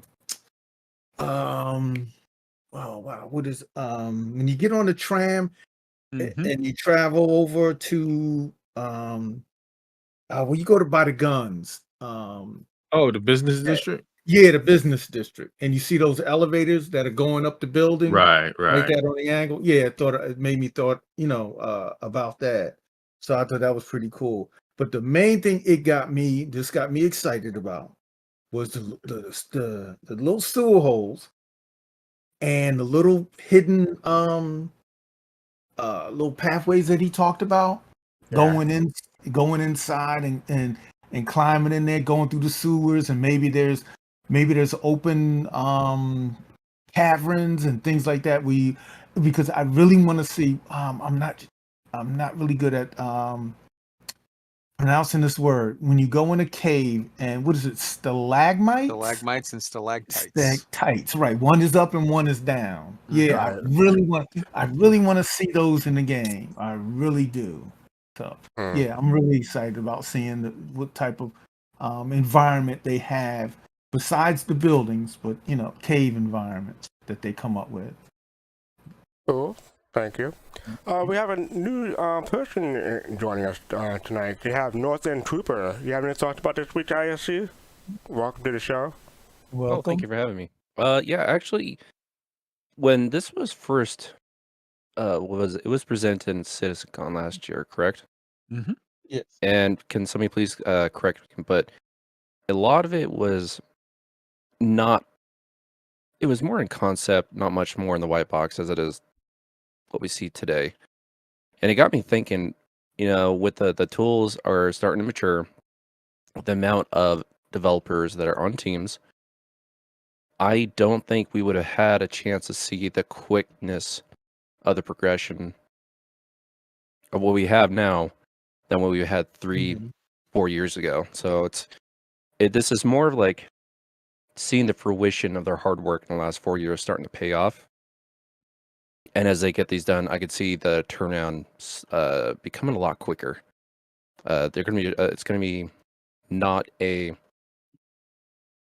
multi-month ordeal. It'll be more like a multi-week process.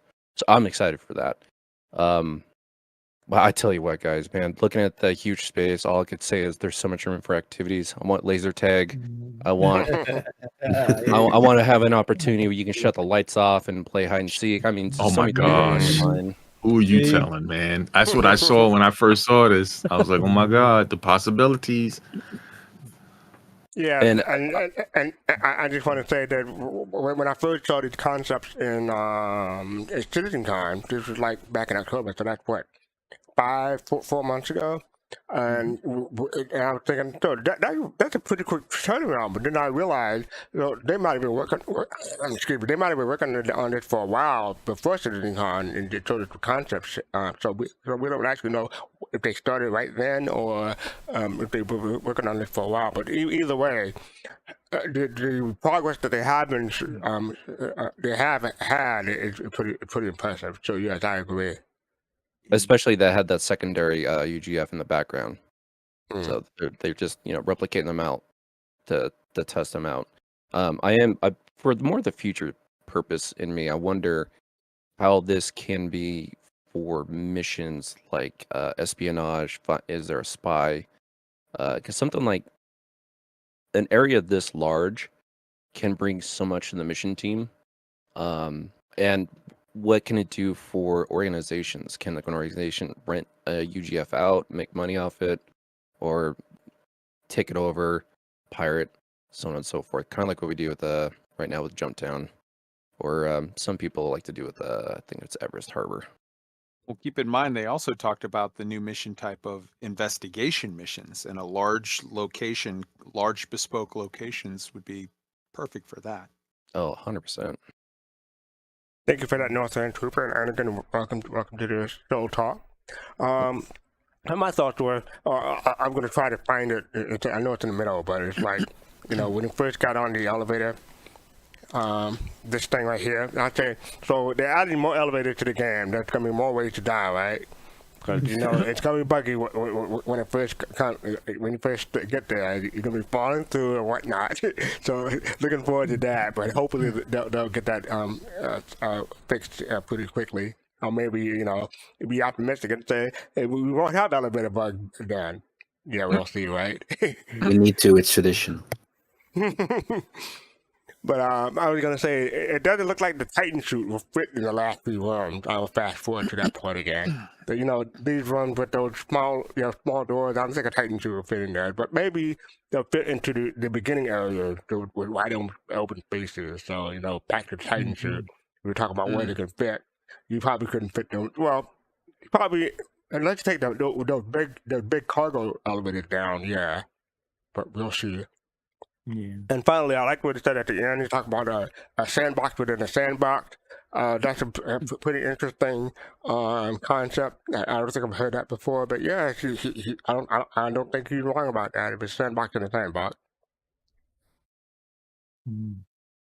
All right, so Yeah, he was being pretty generous when he said if you fall off that you'll break a leg. Or you fall off that you'll leg. No, I mean, well, it depends. I have died coming off the back of ramp of my ship before, so. Oh, okay. All right. Like break a leg. And that looked like at least between 4 and 6 stories. I'm like, you're not breaking a leg off of that. I mean, you are breaking a leg, but you're breaking your back. Breaking everything. Yeah. Bro, I was walking off the ramp of a Cuddy Black. I tripped on the ramp. I must have fallen all of 4 inches. Died. I gotta make sure my character does not have 2 left feet. I'll be checking that with character creation. All right, so yeah, that is this week ISC Underground Playground, and I have one last Spectrum post. This is related to the ISC. This came up, just after the ISC aired. He has a question for John Griffith about underground facilities. What you demoed at ISC looks amazing. Can't wait to check it out. One thing you mentioned was procedural generation of these facilities, and that's the goal. I'm curious about the individual components being designed, elevators, doors, windows, etc., that you are using to build these rapidly with the procedural generation. If I understand how to do it correctly, you and the rest of the teams will design components that will be put together to create variations in the facilities as they are made, much like in-game bunkers we have currently. Kind of like in the USA, we have urban areas where you can buy a house that's all your own, but you can only pick from 3 to 5 models with ever so slight variations. So my question, are you looking to diversify components that make up the larger structure?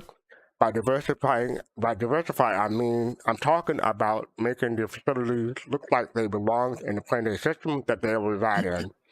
Really what I'm asking is, will all underground facilities look or feel more or less the same as far as architectural aesthetic, but with minor major differences in layout design and design? That's what we have currently in the game of bunkers. Is just a plan to preserve developer power for other aspects of the game, or is just a for now kind of deal? Just curious, either I'm super excited about checking them out soon. And thanks, John. Keep up the amazing work. So Synthwave, he responded and said, of course, and great question. While we can't always guarantee you'll receive an answer, this is the perfect place for you to post your suggestions and ask a dev about a specific topic. But I'm saying, I think the first part of that part, he said, of course, and great question. I think it means, of course, that they are looking forward to diversifying the assets and stuff like that. So yeah, what do people think about that? Or do you think I misunderstood when he said, of course? I'm not really sure what he meant by procedural. As far as the buildings that are going underneath the ground, I'm not sure if he thinks it's different from doing a planet side. And I'm thinking like the artists and designers don't do everything. They have like certain algorithms to put together an underground thing. Yeah. Right, and then they go in and shift things around as needed. So I'm not sure if he meant it that the buildings are going, underground facility, because they have to be put into measurements, because you have you got to go upstairs and the elevator shafts. I don't think they can do that procedurally. I mean, unless somebody knows something, Oh, different. Pops. You remember the CitizenCon presentation where Sean Tracy would have showed how they would have auto-generated the space stations? No, I don't So know. it could be so they had like you said, they definitely have like a fixed metric, a global metric. But they can like produce using some kind of seed to produce those changes in layouts and those things. So I think like his question, I guess it kind of spans across multiple videos, because the layout they've shown at least, but at least with the presentation of those interiors, they've shown where they can be influenced by biomes.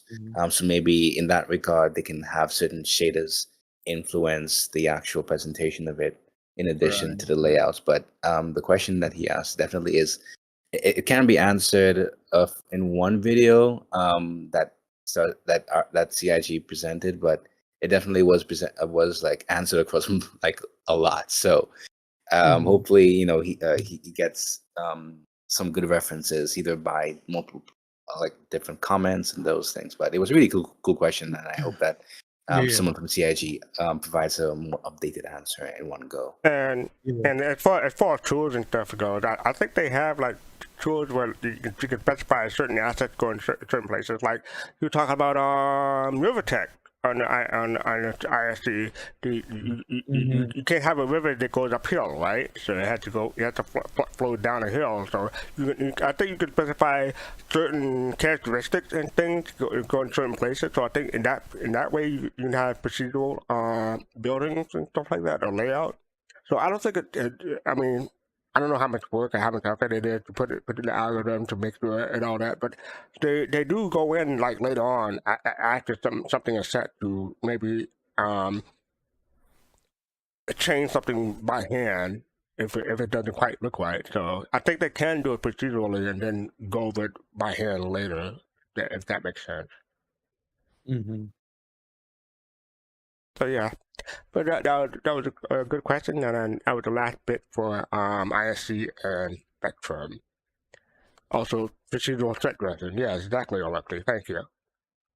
So I think we have this week's Machinima. Thank you. So this is called Beyond Reach, a Star Citizen Cinematic, Episode 1 Signal, and this is from HamelsRuler, and this is 9 minutes 20 seconds. So let's check this out.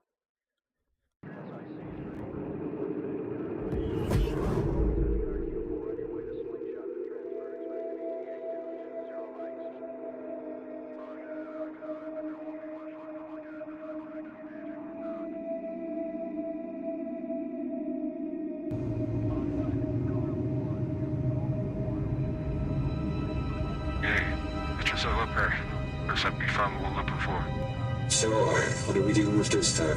The latest intel we have on the situation was a distress beacon mentioned one of our VIP tags. We're coming up to the vessel now. I'll open the hatch. Take a look.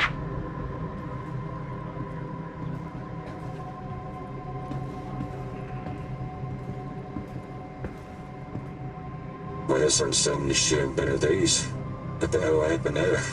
Pirates? No, not pirates. Debris from the ship was found trailing from Aberdeen. As you know, that town has been abandoned for centuries. I highly doubt any pirates are living down there. As for the current sector, well, securities have their regular patrols. I see. Don't your scanners picked up anything inside? No, scanners aren't picking up much. The holodeck appears mostly fine, but the updeck seems to be completely covered in radiation. I can't get a proper reading. Its surgery is as an automata. It will keep you safe from the radiation. The task is simple. Get in, head to the crew quarters, and collect the captain's data log. And from there, set charges to the main engine. Corporation doesn't want any evidence left behind. Understood. Let's get to it.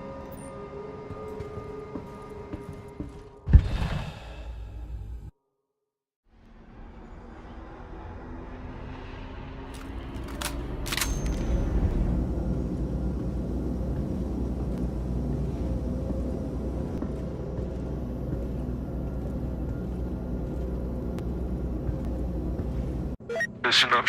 You want a confirmation check on the X-85. It should be located on the opposite end of the cargo deck. Continue to detect it over now. Alright. It is received. Begin the search now.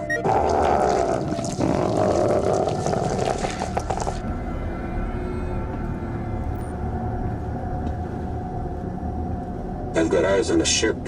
The tags match up. Perfect. Make your way up to the upper deck from there. Alert Elementary considerable amount of interference to the radiation, so keep your wits about you. Understood. Make my way there now.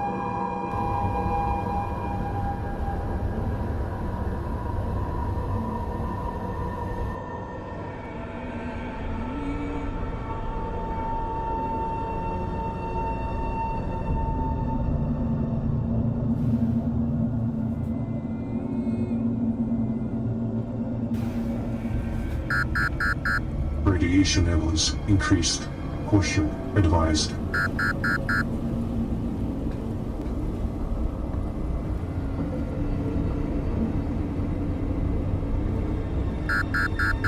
Radiation source detected. Novak, do you read me? The source of the radiation is coming straight from the Singularity engine. It won't hold together much longer, and neither will this suit. Yep, again. Novak, do you read me? The signal should be a lot clearer now. Loud and clear. What's the situation? I found the captain's documents on one of the vessel's recorded data. Self-explanatory here. What did you find? The ship's Singularity engine is an experimental one. And that's what the main cause for its failure. They were experimenting with a lab-made element named U-229. It's the same one found in the infestation outbreak in Aberdeen. I'm quite unfamiliar about that event. The patients that managed to survive from that outbreak suffered excessive hallucinations and abdominal body growth. It's quite defined. This information is critical. We have to get it back to corporate and have them put a stop to these Crusader ships before it gets out of hand. Agreed. Finish up and then head back down. I'll be waiting.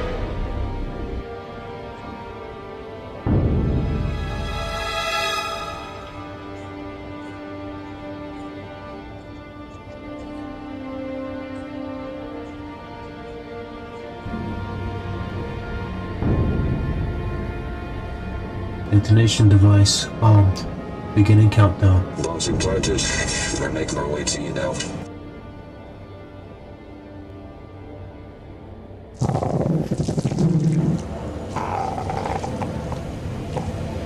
I'm not alone.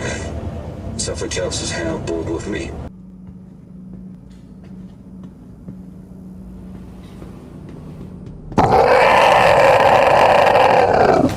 Contact. Firing. I found your captain. What remains of him? Time here again. Over. Fuck. Radiation levels increased. Chute integrity decreasing.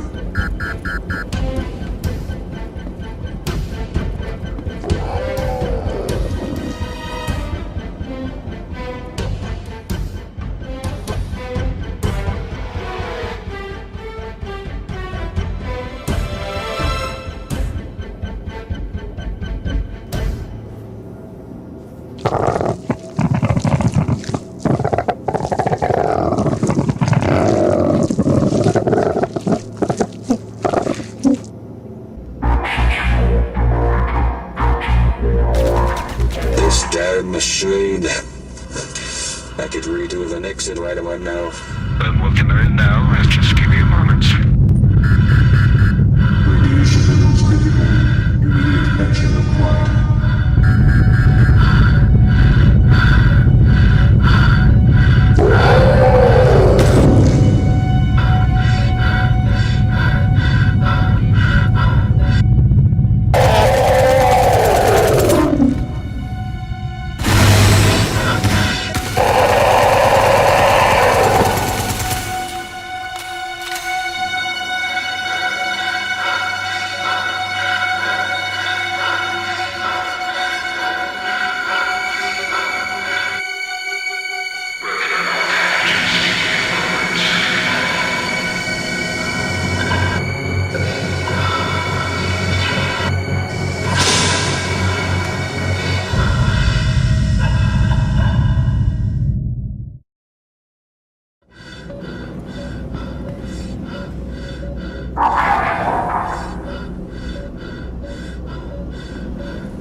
Data transfer complete. The rules of nature only serve the strongest. It's the weak among us that serve their bodies as fuel to move the beast.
Let me mute it real quick. Oops, wrong one. There we go. There we go. Alright, so yeah, let's see what people thought. I just gotta say, I was not prepared for that jump scare. I hate you, Griff, for choosing this one. So just for that reason. Pops, what are your thoughts? It kind of reminded me of the thing we watched. You know, the way I guess the way that they were using that helmet, and I guess they found a good way to use that helmet in a horror movie. Yeah, it was kind of reminding me of the thing. And if I met the thing in space, I'd be like, nope, I'm out of here. I'm just blowing it up, and I'm gone. So the ending was cool. Blow it up, we going, we out. It's the only way to be sure, right? Yep. Northern Trooper, you there? Yes, sir. Yeah, what are your thoughts? I was definitely getting some serious alien vibes out of that. If it was done in the Reclaimer instead of a C2 and had a cat, then I would have, started yelling for Ripley. I think my biggest criticism, I think, for it is probably not the most appropriate choice for the soundtrack. But I will 100% say that I'm excited to see more of this because the potential for the type of cinematography, especially with the soft Fs in play, it's just more exponential. It's more open for creativity.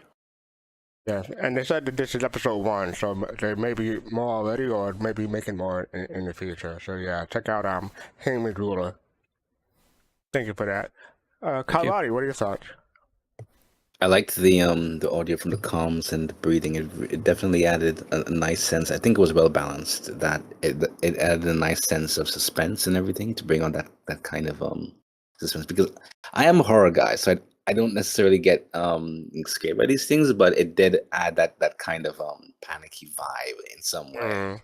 So I did like how they approached and they used that. So I'm looking forward to some more iterations. Yep. Well, my window, my browser window, is like, I want to say more than half the screen, so I got a face full of it when it came up. It's not like a small window. It's just, I'm not scared of it. No, I got a face full of it. It's unexpected, so that's what got me. All right, thank you for that, Kalari. Okay, Kaizen, how about you? Space Canadians fighting mushroom zombies in space. I dig it. You dig it? You looking Yeah, forward to it was more? good stuff. It was good stuff. Yeah, I look forward to more. I like to see all of the things that the community get up to. It's great. Yeah, Abdi, they mentioned at the end, they gave Halo credit for the soundtrack at the end. So yeah, they definitely gave people credit for the music that they used. So yeah, no problem with that. Well, I don't know if there's no problem, but they did do that. So yeah. Face to face. How about you? Oh boy, I told you the thing was gonna be in this game. See, look at you, fastcart. Look at you. Yes, I want this so bad. Oh, really? Yeah, man. I want this in the game so bad. You know. I'm like something. GG. Nope. See, stop being like scared. GG. Oh man, no, this was so cool, man. I like this horror scene, and the dude at the end did the right thing. Shot his partner, said, "Nope, stop. You know, you're not getting on this ship today. See you."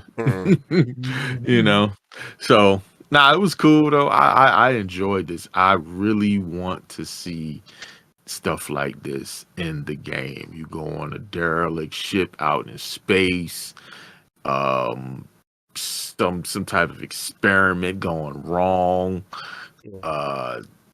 big creature, small creatures or whatever, just outbreak. Oh man, I love it.